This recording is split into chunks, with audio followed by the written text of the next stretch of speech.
ഏറെ പ്രിയപ്പെട്ട സഹോദരി സഹോദരന്മാരെ, അസ്സലാമു അലൈക്കും വറഹ്മത്തുള്ളാഹി വബറകാതുഹു. റമദാൻ വിട പറയുകയാണ്.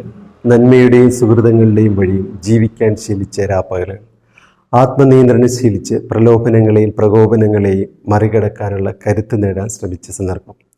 പടച്ചവരോടും പടപ്പുകളോടുമുള്ള ബന്ധങ്ങളിലെ ഊഷ്മളതയും അനുഭൂതിയും അനുഭവിച്ചറിഞ്ഞ ഒരു കാലം.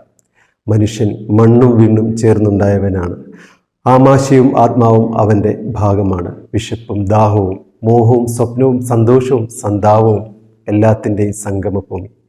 മനുഷ്യൻ തൻ്റെ എല്ലാ അവസ്ഥകളിലും അള്ളാഹുവിൻ്റെ അനുസരണത്തിൽ ജീവിതത്തെ ചാലിച്ചെടുക്കുന്നതിൻ്റെ പേരാണ് ഇസ്ലാം. അതുകൊണ്ട് സന്തോഷത്തിൻ്റെയും സങ്കടത്തിൻ്റെയും ദീൻ പ്രവാചകൻ പഠിപ്പിച്ചിട്ടുണ്ട്.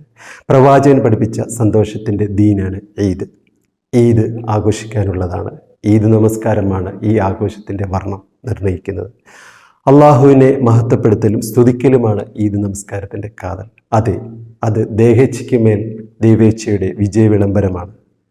ഇന്നലെ സായാഹ്നം വരെ നോമ്പായി, നമസ്കാരമായി, ഖുർആൻ പാരായണമായി, ദാനധർമ്മങ്ങളായി, അങ്ങനെ ആത്മീയതയെ ആഘോഷമാക്കിയവരാണ് നാം. ഇന്നും ആഘോഷത്തെ ആത്മീയമാക്കി മാറ്റിയിരിക്കുന്നു. കഠിന ചൂടിൽ ദേഹേച്ഛയ്ക്കെതിരെ വിശപ്പും ദാഹവും സഹിച്ച് പൊരുതി നേടിയ സ്വാതന്ത്ര്യത്തിൻ്റെ ആഘോഷം. ഇബാദത്ത് എന്ന നിലയ്ക്ക് ആഘോഷിക്കാൻ നിർദ്ദേശിക്കപ്പെട്ട ആഘോഷങ്ങളിൽ ഒന്നാണ് ഈദ്. അല്ലാഹു അക്ബർ വലില്ലാഹിൽ ഹംദ്. എല്ലാവർക്കും ചെറിയ പെരുന്നാൾ ആശംസകൾ.